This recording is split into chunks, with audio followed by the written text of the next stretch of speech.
2, 1.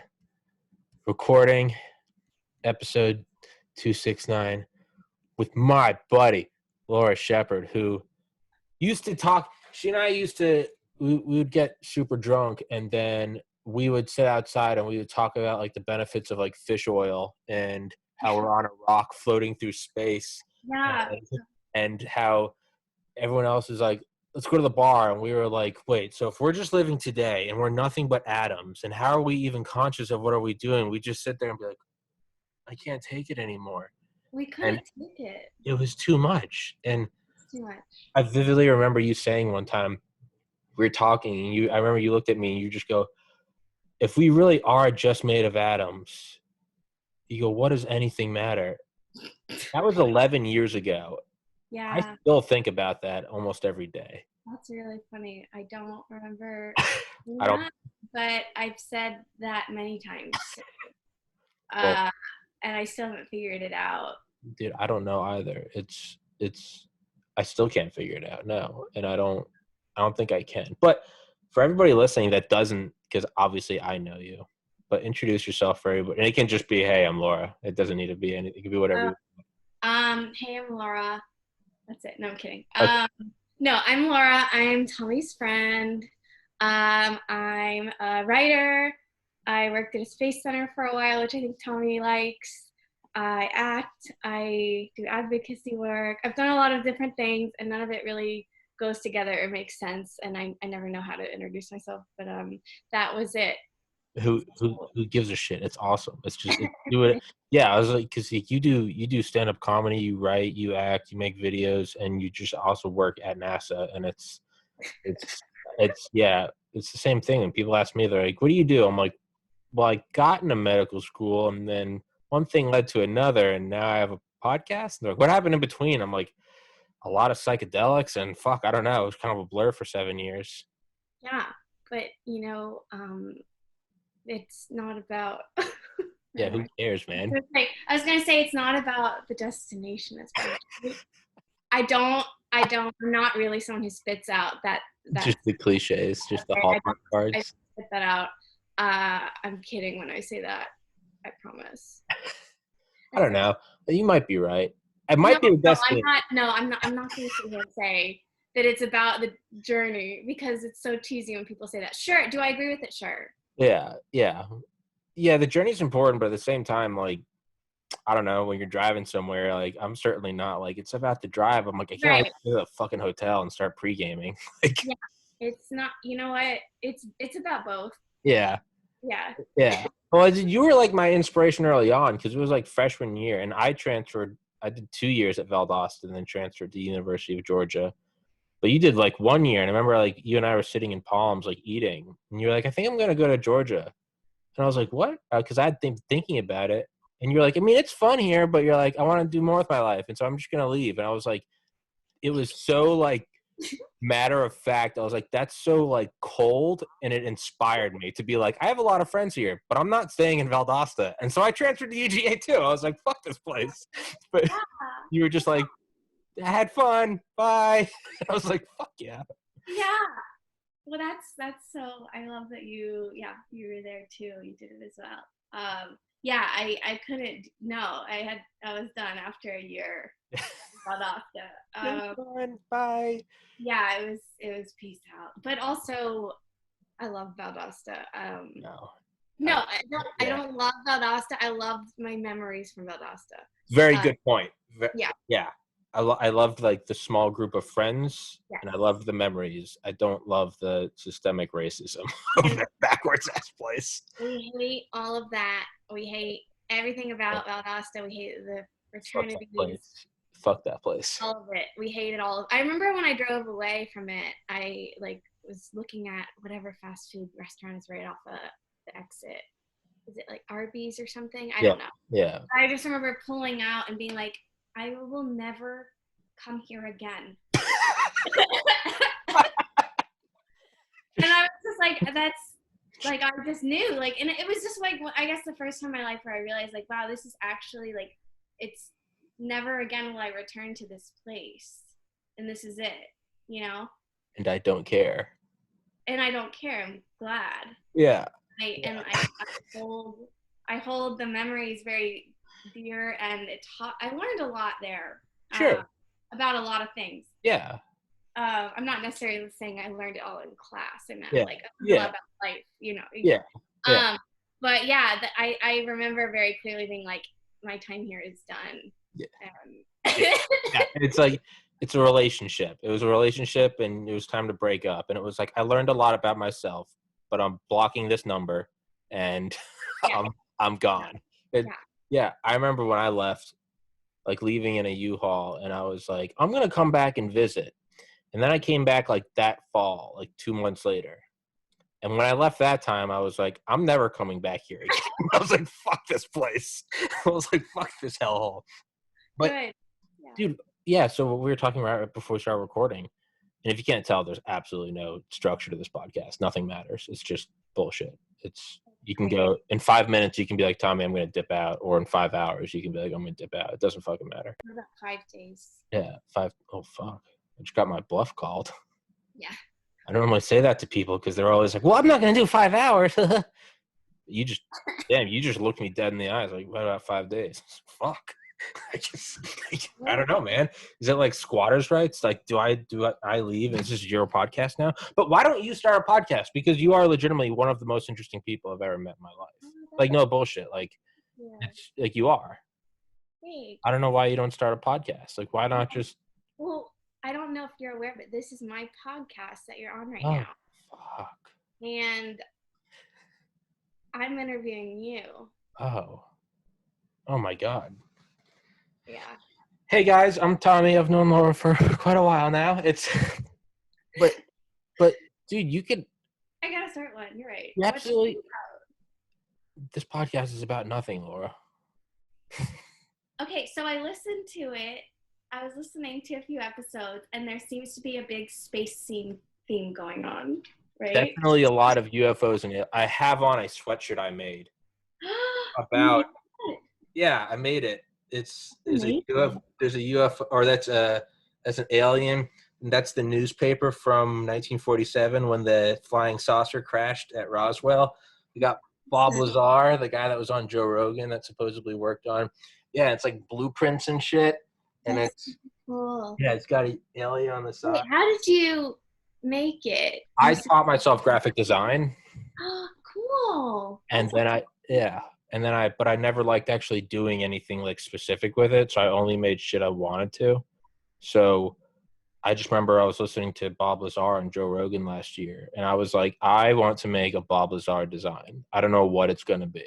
And I just started making it. And I was like, I just see it in like my mind's eye. And then I would just figure out how to make it. I was just like, that's what I want now. And that's what I'm going to do. And don't know, like couldn't explain it, couldn't teach it in a million years, but just like put it together and made this like big file, and it was like a rectangle, and I was like, I don't know what to do with it now. And that was about a year ago, and had some inspiration in October, and I was like, why don't I put it on a sweatshirt? And I just put it on a sweatshirt, and now it's here. Yeah, thank you. There is kind of a space theme, though, to answer it is a badass sweatshirt, though. There's, dude, I have another one coming, and it's like all these pharaohs and shit. I took a pharaoh head, like King Tut, and then I just started, like, I cut it out, and then I just started, like, placing it in a circle. And I was, like, I made this last year. I was, like, super stoned, and I just started, like, kind of making bigger and bigger circles. And then I started, like folding the image on itself. And then, like, I was thinking, like, man, I was like, I accidentally, like, changed one of the colors, and, like, the whole thing turned, like, orange. And I was like, this looks like when you're, like, looking at, like, a bonfire, and there's, like, a bed of coals inside. And it's, like, and I was like, this kind of, yeah. Yeah. It's really something. Yeah. And so I just, what? No, I know exactly what you mean when you, wait, what it looked like when you folded it. Oh yeah, well, it just turned into this weird, and it kind of just made me think of like LSD and like meditating. So I turned the whole thing into like this weird glowing, it looks like a bed of coals made out of pharaoh heads. and I put that on a sweatshirt, and that's in the mail. I don't know when it's going to get here, but I'm really, really excited about it. It's just weird shit, dude. There's no goal to it. There's no purpose to it. But that's why you need a podcast. Yeah, right. Okay, yeah, podcast. There's no goal. That's the answer when you're like, there's a space theme. I mean, if that's what's on the tip of my tongue, sometimes I get really into like military. So I have on a bunch of military guys. Sometimes I get into like nuclear fusion, which I don't understand in the slightest. But I had on some guys from Oxford that tried to explain it to me, and I'm a moron. So I was like, I don't know what you're saying, but it's whatever like the theme is right now. Is before this, today I did an episode with a guy named Nick Pope, who is the head of the UFO program for the British Ministry of Defense. So like their Pentagon. We just talked about UFOs for an hour. And so like right now I'm kind of vibing with like UFOs, but it goes any which way. Like there's no, who do I want to talk to today? And that's what I think you could do. And I think you could nail it. You could blow the shit out of this podcast. No. Yes. Laura, you're smarter than me. Don't say that. That's not true. You objectively are. Well, how do you, I don't even talk to you in like. Okay, well, you are smarter than I am now in 2010. So unless, what? Years has it was, wait. Probably, I don't know if I don't even remember seeing you at UVA. Probably 10 years. Yeah. So I remember mostly us sitting on your dorm room floor. Yeah. And I was thinking about it today because we'd sit on your dorm room floor and talk about, I remember talking about Carl Sagan. Uh-huh. And I remember talking about, space stuff. And then I remember you ate cereal, but I can't remember what it was. Oh, fuck, yeah.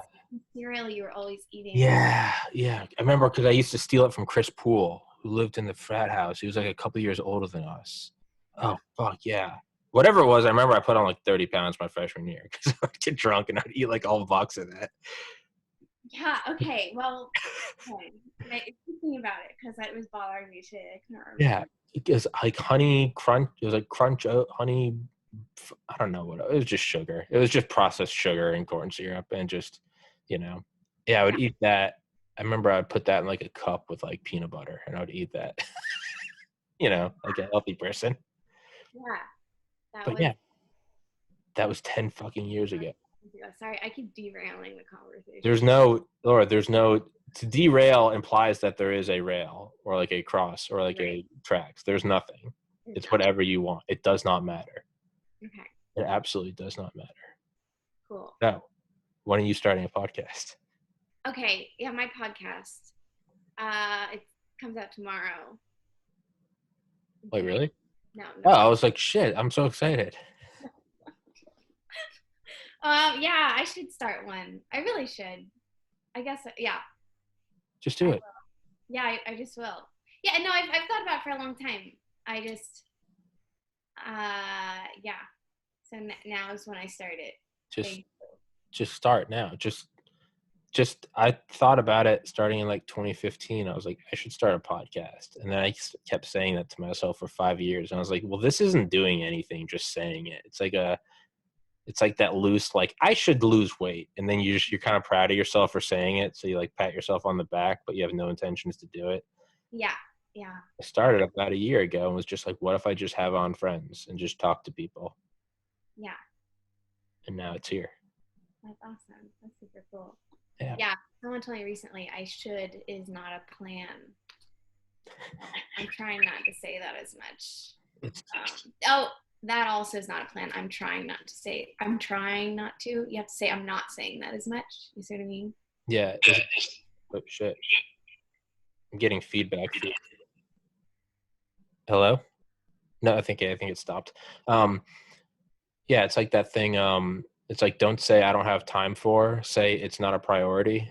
And then you say it back to yourself. I don't have time to talk to my wife. Like talking to my wife isn't a priority. You're like, oh shit, I'm an asshole. Yeah. Yeah. Yeah. Mm-hmm. But, and I don't know if you want to talk about this or you don't have to. How is, and again, like I said, we can cut this out if you don't want to, but just like personally, and again, this isn't live, so this is just you and I talking right now. I mean, as shitty as it can be, how is everything right now? What is, Yeah, thanks. like I said, this doesn't need to be uploaded, so I don't want you to think this is like, and now we're gonna talk about, like, this can stay on my hard drive and no one can ever see this. So, like, I'm asking you, like, what's up, dude? Of course. I don't know. I mean, uh, yeah, I lost my dad at the end of September 29th. Yeah, and I was actually just looking in our messages. I had messaged you when he fell. So actually, I was Yeah. kind of on here. Yeah. Yeah, it's crazy. Like, yeah, you were there through that. Like, he was suddenly here, and then he fell, and now he's not.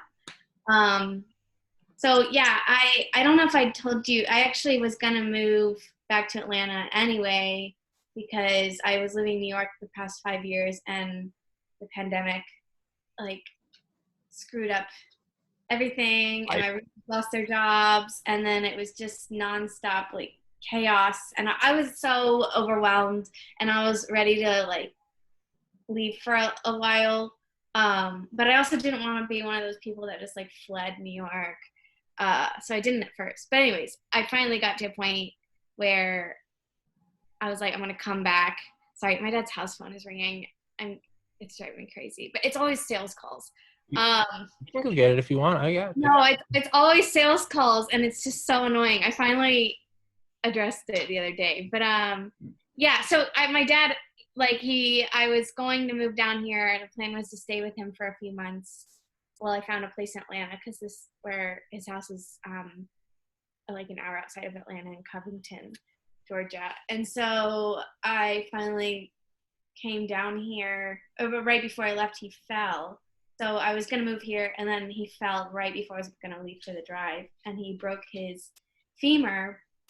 And I drove down while he was in the hospital, and they did a surgery on his leg, which they put a plate in, and then they did another surgery a week later. And that whole time we were talking, and he, was going to go to rehab because he couldn't walk. And he was like, we picked a really good time to come home because I was going to be there to help him, And then the day after I got here, I moved my things into his house. And the next day he went into another surgery for a correction on the plate. And they realized during that surgery he had a blood clot, and he died. He died from a blood clot in that surgery. So yeah, I feel like the first few weeks, the shock was actually working to my advantage. Yeah. Yeah, it was just like shock and straight logistics and insanity, and there's all these people, and then also it's COVID, and it was just chaos. And now that that's kind of like died down, and I'm just really sitting with it, and I'm living alone in his house. Yeah, now it's been rough. Yeah. I mean, it was rough. Obviously, it was rough immediately, but yeah. I was gonna say that's exactly what happened with when I lost my brother to suicide. Same thing in that obviously you don't expect it. It's just you're just here, and like I drove down to Georgia and like wanted to see my girlfriend at the time, and then it's just gone. And yeah, shock really, really works for like a couple weeks, maybe a month. Yeah. And then it is logistics. It's like, okay, well, we need to move this stuff now. He had an apartment. We got to go empty that. We got to get his car. And it's just you just checklist it. We're going to do this and we're going to do that. And it's like, you treat it almost just like, this is a thing I got to do. This is my grocery list. And it's almost like the brain tries to just put it in terms of what you know, right? It's like beginning of a semester. I got to print out the syllabus and I got to get the book, and you just like got to do these things. Meanwhile, right underneath the surface, there's just this bubbling ocean of like, this person you love is gone, and you're just like not looking at it. You're like, gotta go get the clothes. And then eventually all the distractions stop, like the people coming and sharing their love, like we're grateful for, but they go away, and then it gets quiet.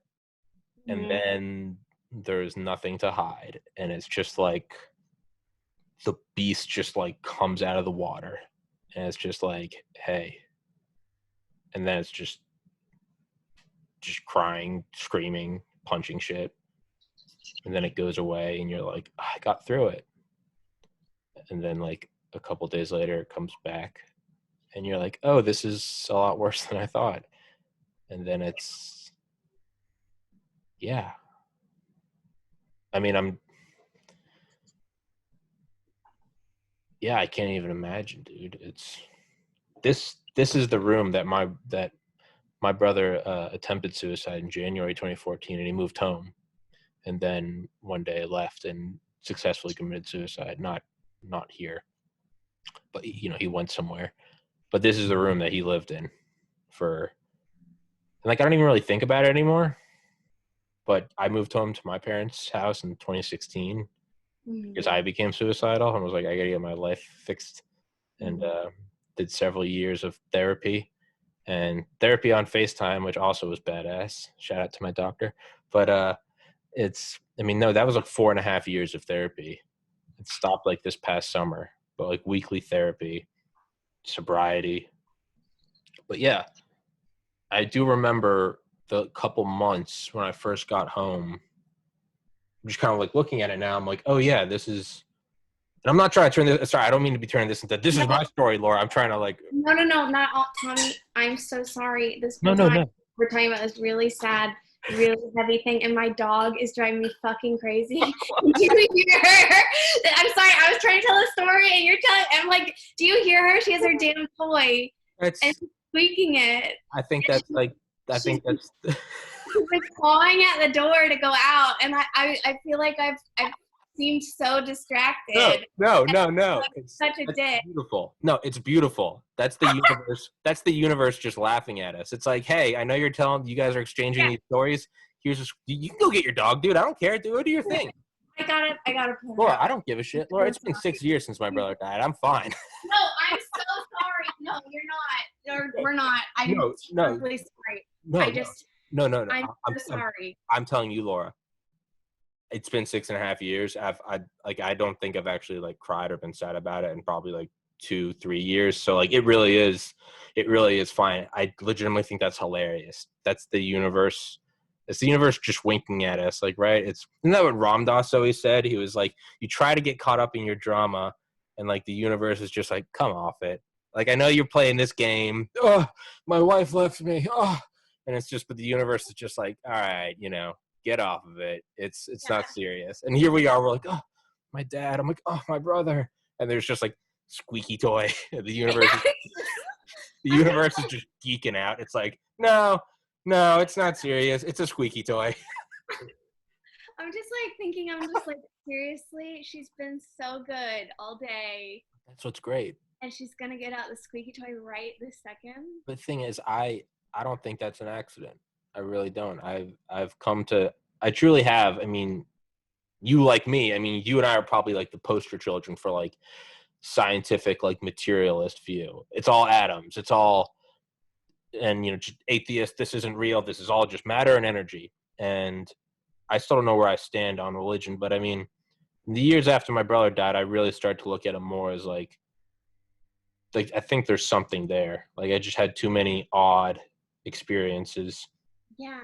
That I don't think it maybe it's just you and I like, looking too into it. But I don't think something like a squeaky toy. Dog's been fine all day and you're at your dad's house and here we are talking for the first time in a decade and the squeaky toy is just I don't think that's an accident, man. I think that's just right. It's like getting tickled. It's just like you can't be mad, and you're getting tickled and you're trying to be pouty, but you just, you keep tickling, like, yeah, that's what I think, man. So no, I think it's perfect.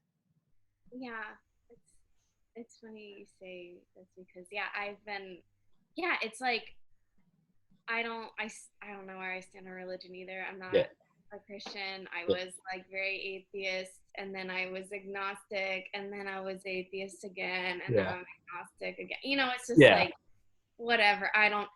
The point is I don't know. That's all. Yeah. I don't know. Like, how could I know what happens or anything? All right. My dog is inside. Hold on. All right, go get. I don't care, dude. Go do it. I don't care. I had to let her out, and hopefully she'll be better now. Okay. All right, she's back in. Should she say hi? Also, I'm pretty sure she got sprayed by a skunk for the first time yesterday. I've given her 2 baths, and she reeks, and it's not going away. And also, I had my first therapy appointment today because I just started seeing a therapist today, and I'm just like, my dog reeks. Like, why does she smell so bad? I don't know. I googled it. I think it's at this point. I think it's skunk. Okay. So anyway, sorry. I think the universe is She's really cute. I think the universe so bad. With you. Aww. You smell so bad. I don't want it. I'm sorry. Usually I would let you kiss me. Dude, she is. It's not an accident, man. She's like, I smell like a skunk, and I'm. Okay. Oh my god. Oh my god. She smells so bad. Oh my god. Okay, so what was I saying? Oh yeah, afterlife. Agnosticism. Yeah. Oh yeah. Can you not? Yeah. Like what? This is what lately I've been just, and I was excited I was going to talk to you because I'm like, at first I feel like I don't know. I was in shock, like you were saying. I was in crisis mode, and then I was just like, I don't know. I just didn't let myself kind of go down these doom spirals, and I didn't let myself. I just kind of accepted that he was. Well, I didn't accept he was gone, but I just was like accepted that I didn't know what was going to happen like afterwards, or if there was an afterlife. I just felt like I was like, I know that of all like the chaos in this universe that him and I intersected, and I got to know him, and like I'm so thankful for that. And now it's he will go back to something else, and that's okay, and that's just like death is a part of life, But that's how I felt in the first like month or so, and then lately, like the past few weeks, I'm just like, where the fuck did he go? Exactly. Where did he go? Where is he? Is he like a Yes. Is he a light beam? Like, is he just like a light beam in another like galaxy now? Yeah. Where the fuck is he? Because he's not here. Where did he go? Here.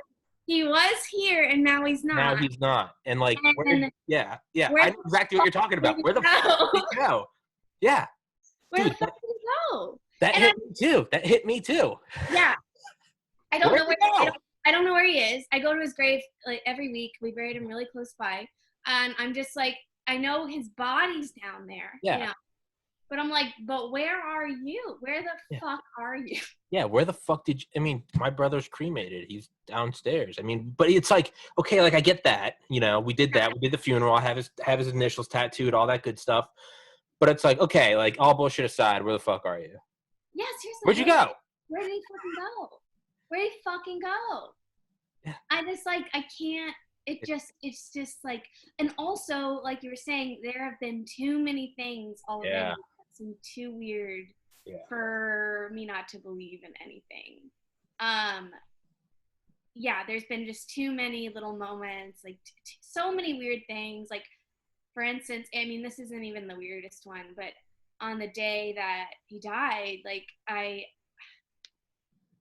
brought my things into his house, and then I was leaving, and like a photo of me and him when I was little had fallen on the floor. Dude. I just like picked it up and put it back on the windowsill, and then I left. And just like, I don't know, little things like, and then later I got the news he died. And I don't know, just like all these little things. That one's not even the weirdest. No, dude. It's when my dad's dad died before I was born. So there's like almost no pictures of like him and like any of us. But my older brother John was like the first baby, the first grandkid. And so there's like, there's only this many photos of him and a grandkid, and they were super poor. So it's not like there was just a camera laying around. Point being is the day my brother died, a picture fell out of like a cabinet above, like just somewhere in some room in my aunt's house. And it was my brother and my grandpa. That, again, mind you, there's like 5 pictures of them, so everyone knows where they are. Like everyone, my parents have, they're framed everywhere. This just fell out of all days. It just fell out the day my brother took his life, April 15th, 2014. And it's just like, what the fuck was that? Like, it's I'm gonna send you do you know who Dr. Eben Alexander is? He wrote the book Proof of Heaven. He was a Harvard neurosurgeon that fell into a coma in like 2008. I've heard of the book. Yeah, Yeah. it's very good. It's a very good book. But he wrote and he's a lot like us. I mean, I don't know why I'm trying to compare this Harvard neurosurgeon to us. He's a lot like us. No, he's he's like, Oh, who are these two morons? no, I did my degree at Harvard. I know you did, which is why I said you are smart. You objectively smarter than me. Yeah, I know. But No, I didn't actually, wait, if this goes on the air, well, no, never mind. I was gonna say I didn't actually get a degree from Harvard, but I actually do have a transcript from Harvard. There you go. That's all you need. Who cares? Wait, and acting and writing, it's hilarious. Well, anyway, but that's not why I started talking about this. Well, I keep my medical school acceptance, even though I didn't go, just so I can be like, I did this. So who cares, dude? It doesn't matter. I graduated from Harvard. I am the dean of Harvard. So I'm the dean of Harvard. It's really dark in here. I'm turning the light. Yeah, you're good. I am the dean of every. But this guy, and he wrote a second book, and I had him on to talk about Proof of Heaven like 2 months ago, and he's coming on again Friday. And he wrote a book called, and I'm reading it right now, listening on Audible, Living in a Mindful Universe. I'm gonna send it to you because I think I can send a free copy because I bought it. Dude, it's so eerie, like listening to it. Like now that it's been 6 years since my brother died, everything this guy talks about, and it's just right when people die, all like the odd little occurrences that happen, and it's all the same. It's always like a picture falling. Mm-hmm. It's like across the board, across the like different continents. Like it's always weird. Like one thing I point to is I've had on Dale Comstock on here, who's a Delta Force guy. Like never smoked pot in his life, as like clean cut American as you can be, right? Yeah. Just like a no bullshit guy. But he's the first to talk about it. He was like, my dad had a heart attack and I was on the opposite side of the world. And he was like, I hadn't talked to him in like a year. And I was like I was at some like military base. And he was like, all of a sudden he's like, I need to talk to my dad. I need to talk to him now. And his dad ended up surviving. But the point is like that super no bullshit, like never, Dale's probably never worn a tie-dye shirt in his life, just, and but even he is like, it's all connected. Like you see, like, he's like, I feel my mom and dad every night. But the point is I'm like you, agnostic, but I'm moving more and more to, I don't think recognizing these weird events, I don't think that makes one any less of an agnostic. Because you think back to like Joseph Lister, like germ theory, when he was like, hey, I think we should like disinfect these surgical tools in between surgeries. And everyone was like, why? And he was like, maybe there's something on them that we can't see, but maybe it's making everyone sick. And they're like, that's the dumbest thing I've ever heard. And now imagine if a doctor didn't clean, we'd be like, go to jail. Yeah. But you could say he was agnostic in that he was like, I'm not saying what it is, but I think there's something. Yeah. That's what I think right now. Like, I don't know what right? Like dark matter, dark energy. Like imagine if you didn't know what a virus was and all of a sudden everyone on the planet has COVID. We'd be like, oh my God, the gods are smiting us. Yeah. I think right now, little things like a picture of you and your dad, or like the squeaked dogs, or, I mean, come on, like you move home, you move your stuff into your dad's house and then he's gone.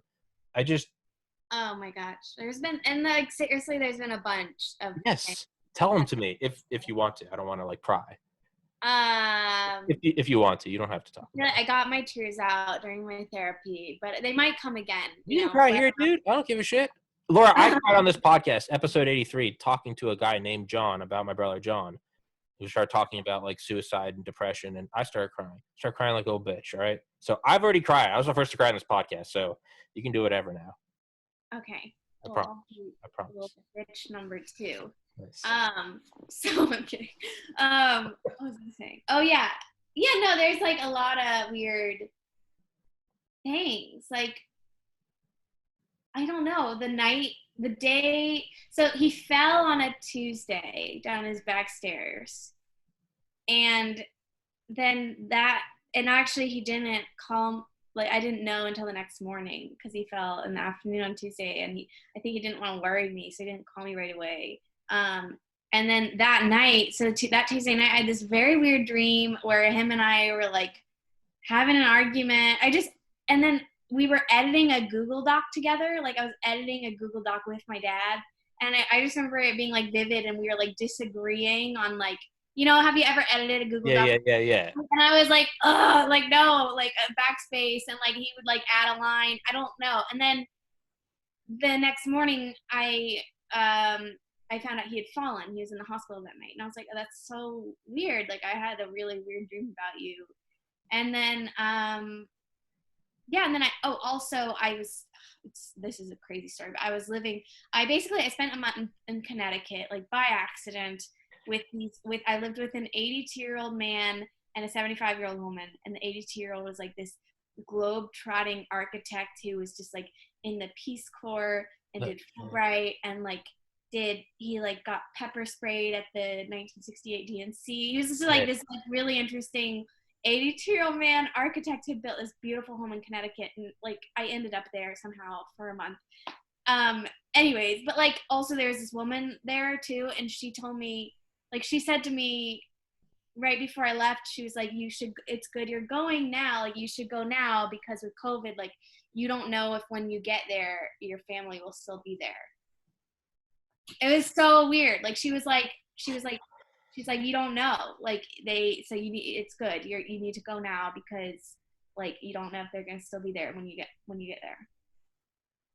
And so that was weird, very weird. And then like also that woman gave me this little bear ornament thing. It was actually a little music thingy, the wind up thing, and it said, "My cup runneth over with love," which is like, I think not exactly the Bible verse. Right? Yeah, I know what you're talking about. My cup runneth over with something. Yeah. So and then during the burial, the minister said that verse. He said, "My cup runneth over," and I was like, weird. I have a little bear that this strange woman gave me. Yeah. And then also yesterday, my mom texted me. She said, I got my this one was really weird. Was it yesterday? No, it was 2 days ago. She was like, I put some flowers. I got some flowers from my garden. I put them together in honor of Dad, like these purple flowers, right? This is weird. I'm going to pull it up on my phone. Then I go to my dad's phone. Like she says that. And then later I look at my dad's phone, because this is heartbreaking. People are still trying to contact him. And during Thanksgiving, he was getting a bunch of Happy Thanksgiving texts. It's heartbreaking. So I have to like call these people and tell them, So anyways, I pick up my dad's phone just to make sure he's gotten no more text, right? And this photo pops up. It's my dad looking through some purple flowers. Can you see it? I don't know if you can see it. Bring it closer bring it closer, and it will focus. There we go. Yes. Holy shit. Isn't that weird? Holy so this photo like came up where it was, I think his phone, he has a better phone than this. And anyways, I think it does like the memories, like it shows you like your album memories, and I just like swiped, and then it just was boom, that photo, and I was like, what the hell? Like, I don't know. It's weird, right? And my mom had just put together some purple flowers for him. No, it absolutely is. Yeah, and then there's been other ones too. I need to write them all down. The photo I thought was weird. I don't know. There's been so many little like moments. Yeah, it's just these little. You had a dream the night before. The night before my brother killed himself, I had a dream that I was like watching him over his shoulder as he like walked around this house, like deciding what to do. And like my girlfriend at the time woke me up because her head was on my chest, and my heart beating woke her up. Because she was like, I think you're having a nightmare, and like woke me up. And I was like, yeah, I just had this like super realistic dream. I was like following my brother, and he was like, but I didn't even say it to her because I was like, don't worry about it. And then that happened the next day. And then I later found out that the exact time I had that dream was the exact time he was like walking around. And it's like, what the hell is that? Like 599 miles apart. Yeah. What the hell is that? And he took his life in like there's like a beautiful like wildlife preservation area around here, and it's like a beach. It's like a picturesque. And he went there with a handgun, and like wrote a letter to us and went there. I went and like found the spot. Like I found out like through the officers like where they found his body, because I was like, I have to go. To me, I was like, I have to go like face the worst fear I can think of. And what would be the worst fear is I have to go sit in like the physical spot where he was. And like I went there and like found like the caution tape in the sand where like clearly like they had gone, and like, I mean, call it what it is, right? A suicide with a handgun. There's a lot of blood and brain matter, and they have to clean it up. It's a biohazard, right? It's been long enough that I can kind of talk about this stuff objectively. So obviously you'll find where that area was, messed up from where they cleaned and obviously got rid of, organic matter. But I did find a little piece of like caution tape, and I was like, okay, this is where it is. And when he took his life, it was like pouring rain, like black skies, April, like on the beach, just like, monstrous time. When I went 3 days later, same exact weather. I had my girlfriend drive me, and I was just like, say, like soaked to the bone, like found the exact spot, and just like lightning, thunderstorms. And I was just like, this really is like the pits of hell. Like, why am I sitting here in this spot? Like, I can't stop crying. Like, why am I doing this to myself? And my mind was like, if I go and do this thing, like nothing else can bother me because it's the worst, right? What did Buddha say? Like the followers say, like, teacher, the fire is too hot. Like, how do we get away from the pain? And he says, go sit in the center of the fire. And they say, why? And he goes, because once you're there, everything is less relative to it. So you go to the worst pain, nothing else can hurt you. So I was like, why don't I just go to the worst pain? What is the absolute worst pain? Go sit where he killed himself.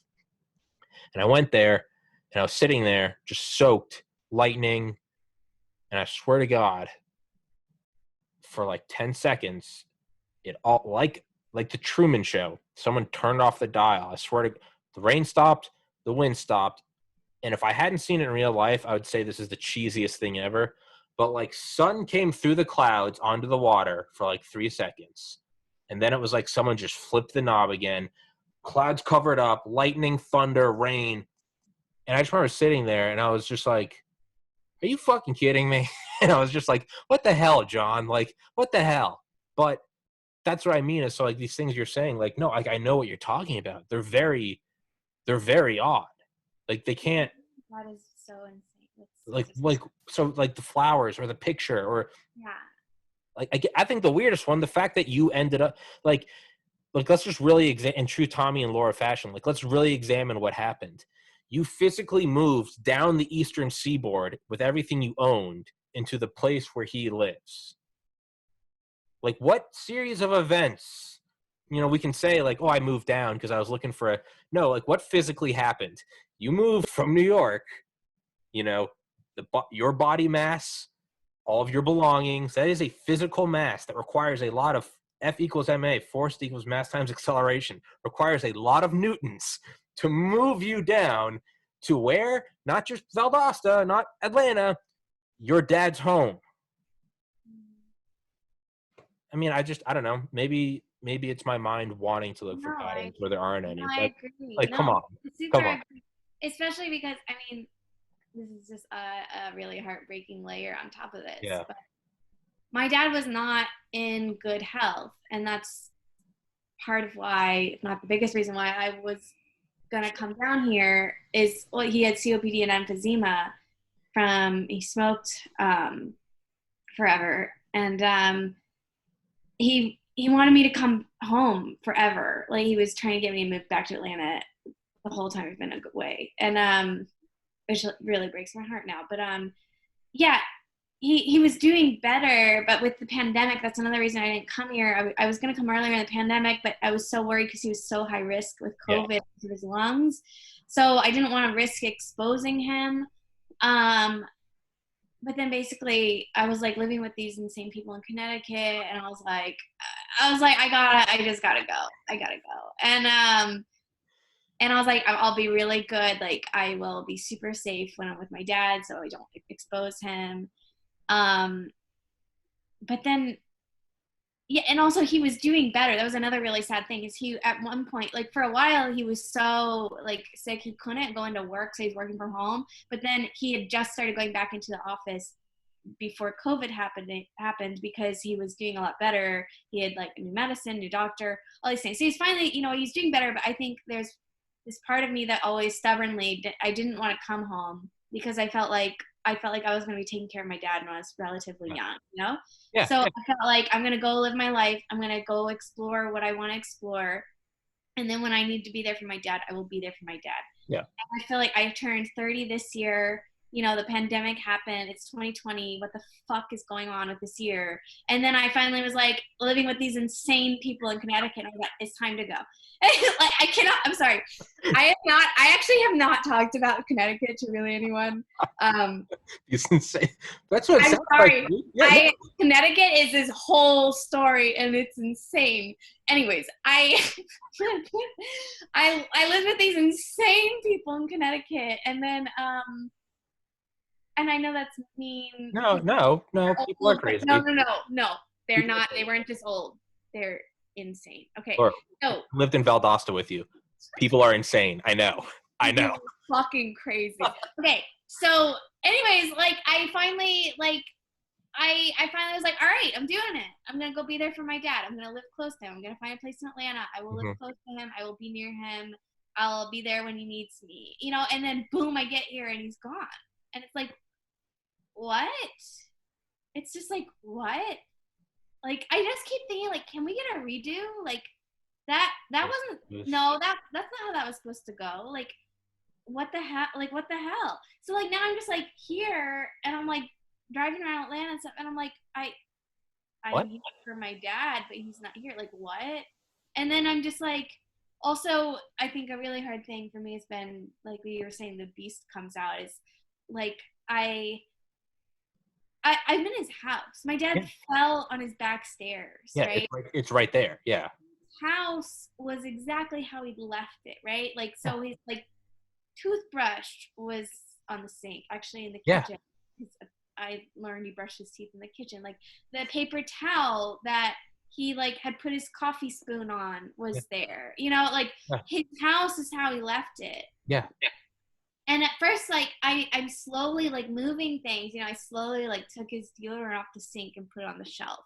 Like, but, like, I think at first I felt like there was part of me that thought he was coming back, Yeah. And I think in the past month, I'm like, I'm surrounded by all those things. And I'm just like, it feels like he's still here. And it's, like, hitting me. It's like, he's not actually coming back. Yeah. And that's, I'm having a rough time with that. Yeah. So, yeah, I don't know. It's, again, I don't think any of that's by accident, man. I mean, dude, when I came home, like, my brother's, like, his, like, blanket was still, like, where he tossed it off. Like, his dirty laundry was there. I know what you're talking about, where it's just, like, pressing your hand, it's like memory foam, and they take it off, and it's just, like, they're still there. Right, exactly. Yeah, and then for me, I was, like, I kind of felt weird, like, moving anything. Like, it's supposed to keep this as a shrine. Yeah, exactly. I still can't move things. Yeah. It'll take time, but it's slowly, I mean, I remember when it first happened. It's 5:51. I want to go for like 9 more minutes, chop it off at 6 sharp. Yeah.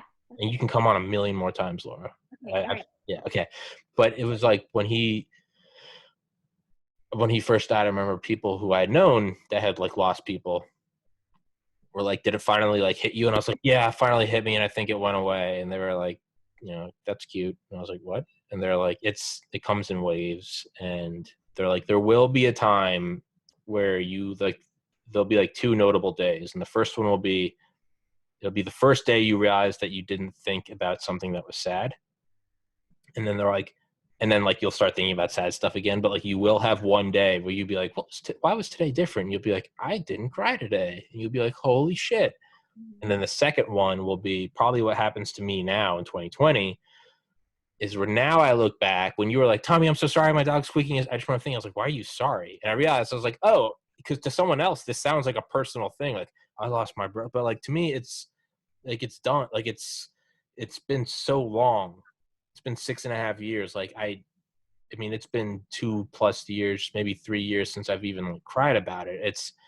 And I look back now and like, that was my existence for like years, was like this pain, this beast. And now I look back and I'm like, oh yeah, it was a thing that I did. But you know, it's like Valdosta. It's like, I'm never going to leave here. And now it's just this distant, like, back character in the background of a frame of a memory. I'm like, oh yeah, Valdosta. But like, that was 24 months of my life. But even now, it's just like, oh yeah, me and Laura eating cereal, like me and Cal drinking, like falling in a pool, like Mario Kart, frat houses, flip flops. But no, it's just condensed into just a. And so now, I mean, like you said, like the steps are right there. Like my brother took his life like 5 miles that way. Like it's right there.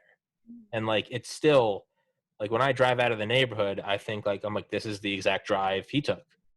And I'm like, but it's been so long that like I'm like, oh yeah, no, that was here. That was here. Like I don't even like like I go visit my dad's grave. I'm like, oh yeah, my brother's cremated. Like as I said that, I was like, oh yeah. It's so what I'm trying to get at is like I never thought it was going to end. And I was like, nope, this is just like, I'm 23. This happened. I had a good 23 years, but now life's fucked. I imagine I'll probably just like drink myself to death. And, you know, hey, we had a good run. Now it's like, I'm 30. I got to go live somewhere else, came home. Dad's gone now. And now I'm living in his house and his ghost is here. And, you know, now I didn't get to come back earlier. And instead it was crazy people in Connecticut that prompted me. What could I have done different? Which, yeah, by the way, what could I have done differently, right?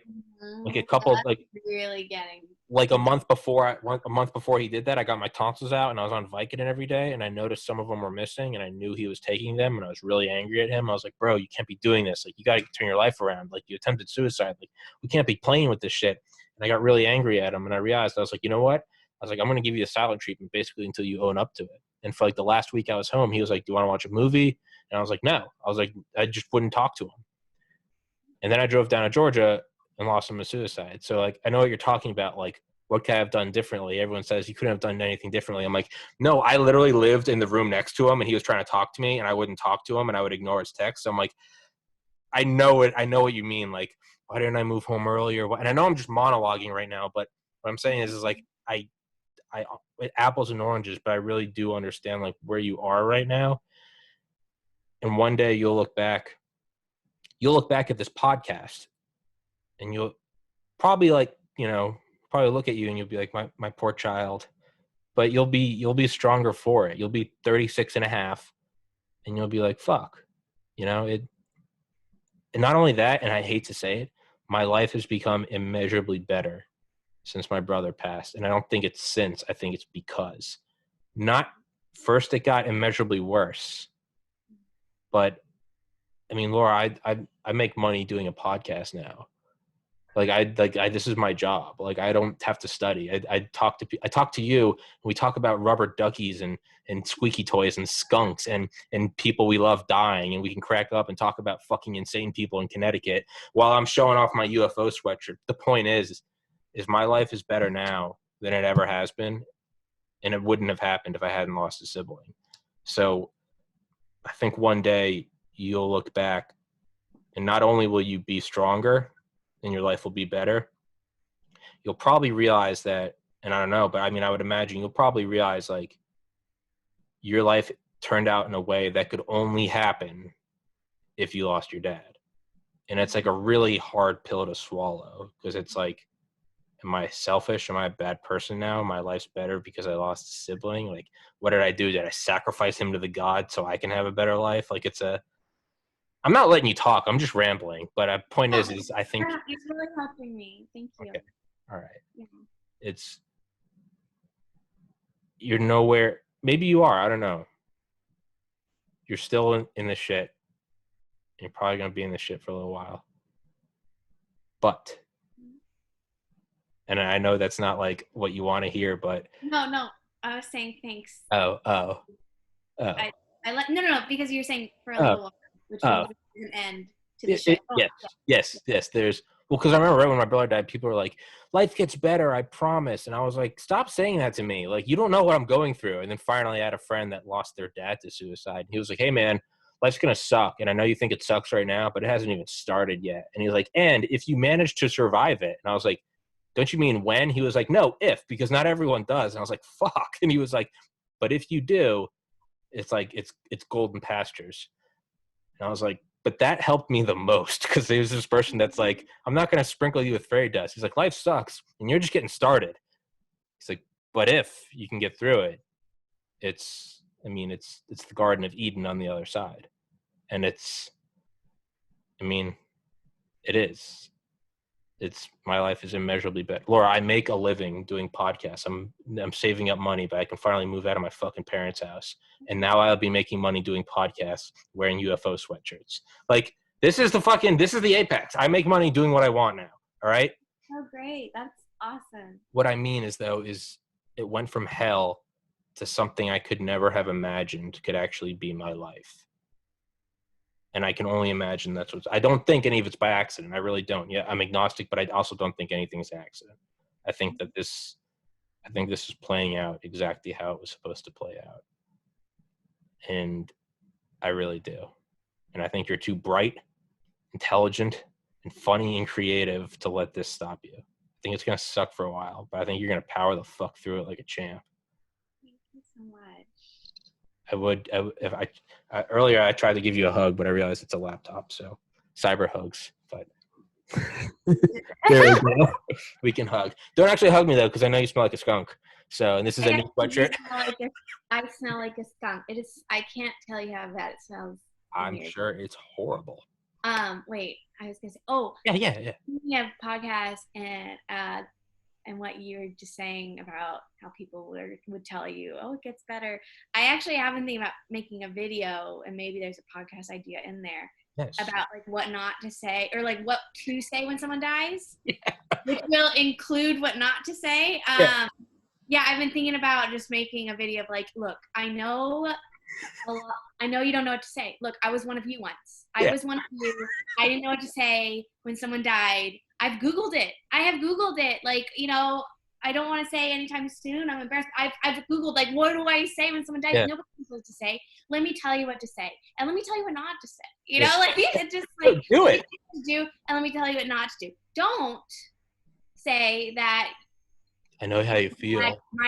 Or say that my dad might actually be in hell, because last time you talked to him, he was cussing. Someone in my family told me that. You? What the fuck? It's actually, okay, I'm glad I just like said that to you, because now I'm like, okay, actually it is really funny. It's really fucked up. Yeah. I mean, dude, someone said that to me. They're like, suicide is actually like that. You're damned to hell. And I was like, can you not tell me my brother's burning in a lake of fire? Like. Yes. Thank you. Okay, I'm glad. Okay, good. Because I was like, I want to like say that, but like, I just want people to laugh at like how ridiculous it is. Yeah. Said that to me. Yeah. Yeah. Don't say that. Don't. Like, how about when someone dies? Like, don't tell them that like the person that their loved one is burning in a lake of hell. Like, don't say that. Yeah. Say like, you know what? Do say all the things that you just said. Those were all, I think, great. Yeah. So maybe I'll make that video. Maybe it will be a podcast. Do it. That will be the beginning to your podcast. I will make that video. There you go. Do it, dude. Just start and just.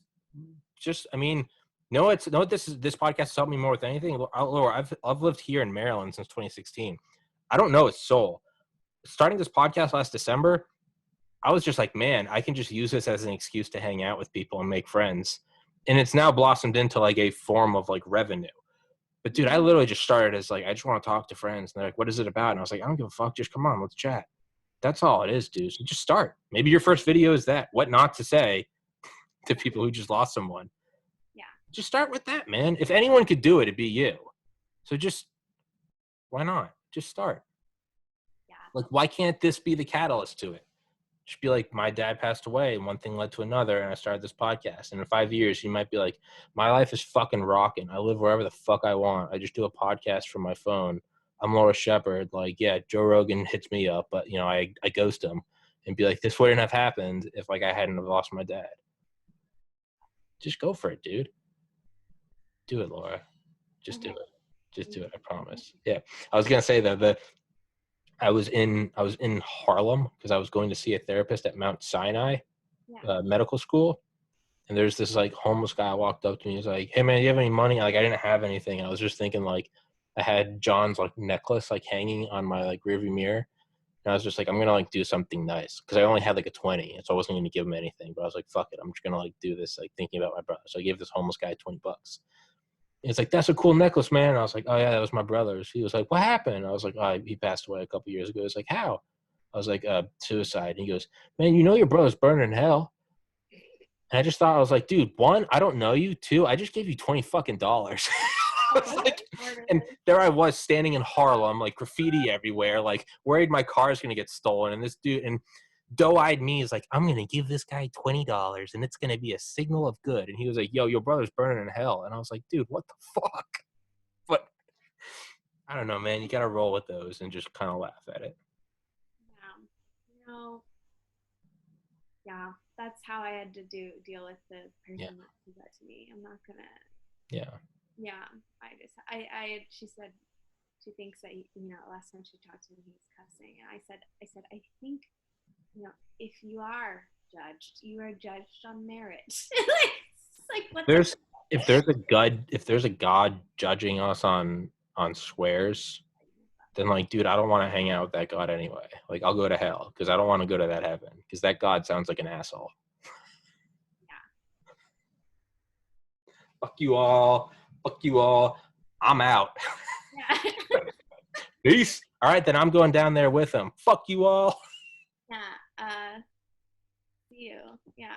This is what should go. Big ones for everybody. Let them see. How people remember me. That's how I want them to pull my like rigor mortis body out, and like they can't even put me in a body bag because my hands are stuck up like that. That's how I want to go.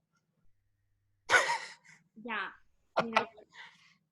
All right, Laura. Well, we'll leave it at that. Yeah, we'll go like that. Yeah. Let's wrap. Thank you so much. Thanks for having me. It was really great talking to you. Thank you for being on. So long. Yes, I'll upload it, but I'll make it private, and you can view it. And if you'd like for it to go up, it can go up. If not, that's fine. And if you want anything edited out, you just tell me, and thank you. It's fine. And I would love to have you on again, Laura. Please start a podcast. I will put you in touch with any guest I've had on, including NASA guys. I know you worked at NASA or work at NASA. You can do that. Just start a podcast, dude. Just start talking. Just start. Trust me, I wouldn't say this to you if I thought your podcast would suck. If you were like, "I'm going to start a podcast," I'd be like, "Go for it." But you are legitimately someone that like I would listen to. Thank you. I mean that, Laura. So take your skunky dog and his squeaky toy, and just, I promise you will look back and it'll all be it'll be more perfect than you can imagine. I promise.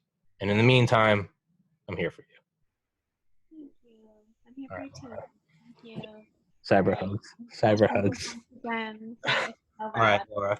I'll text you the link when it's up, and yeah. Cool. Always here for you. Shoot me.